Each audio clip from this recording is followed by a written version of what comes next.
Good morning, my neighbours!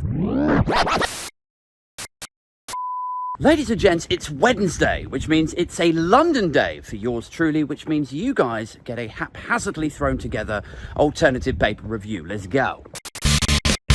First up to the Times this morning, who lead with Badenoch takes swipe at Sunak over election decisions. Oh yes, now the infighting, the blame game can begin. You've got people like Kemi Badenoch, you've got people like Suella Braverman at the PopCon conference and also her pieces in the Telegraph last week, all of them deciding that they know why it was that they were crushed so decisively at the ballot box last Thursday night, as those exit polls came in. Suella seems to think it's because they didn't go hard right enough. Badenoch seems to think it's because Sunak called the election too early. And because his campaign was caught on the back foot and it was fraught with all of those gaffes, the exit sign above him, the Mickey Mouse ears behind him. The D-Day debacle, the pretense in that ITV interview that going without Sky when he was a younger boy Was somehow akin to struggle, so that he knows what it feels like to go without. Now look, I'm not in the business of advising the Conservative Party how to pick up more votes. Personally, I think they are the political wing of billionaire sociopaths. But I will say this, if your problem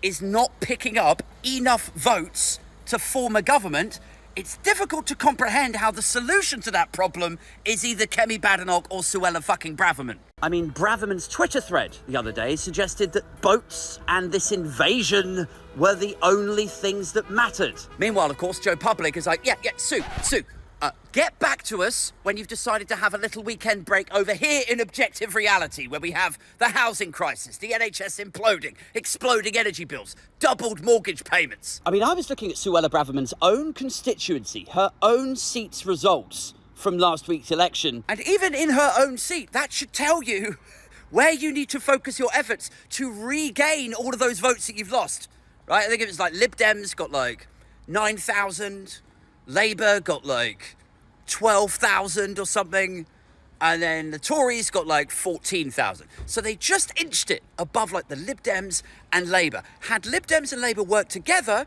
or there'd been some sort of tactical voting initiative, the Tories would have been out on their ear. Meanwhile, the Reform UK party was struggling along in fourth place. So that should tell you where you need to go if you want to safely re-secure your seat. What it shouldn't tell you, if you're a Kemi Badenoch or a Suella Braverman, is, the fourth place guys. Yeah, we should do our best to ape their policies. That's what the people want.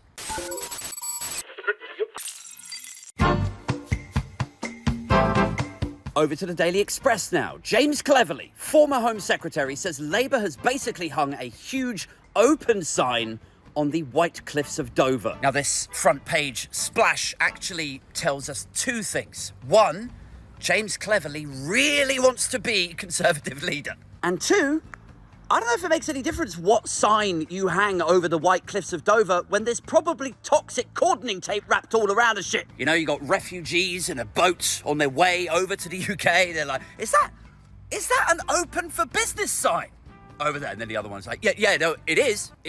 But it's also been declared a Greenpeace exclusion zone. So should we turn back? Finally, I think the thing that we shouldn't fail to glean from this front page is the ridiculousness of the former Home Secretary, James Cleverly, who himself, he declared the Rwanda plan as batshit, right? He dismissed it as batshit before he became Home Secretary. He looked at Suella Braverman and he was like, who the hell is this nutty bitch, right? So he thinks the Rwanda plan is ridiculous. Then he becomes Home Secretary. He's charged with stopping the boats and spectacularly fails like all of his predecessors. But here he is now on the front page of the Express, taking a break from cracking jokes about date raping his wife to pull you and the current Labour Home Office into the headmaster's office for a bit of a bollocking. Well, I respect David Lammy, and I'm sure he's a nice man, but that is not how I would manage things. Yeah, no shit, Jim. But we already tried it your way. You also said it was batshit. We broke international law. You hemorrhaged the public's votes, and the policy failed. So honestly, just a slow clap for a fast exit now. Fuck off. Hey yo, it's the alternative paper review. Coming in for you every day is the truth. Roasting the Tories, bring you the stories. A. Thompson talking blue in the room. Dude in the shed, big ears with a brew. Drunk off his head, it appears had a few. Age 42, saying what's new.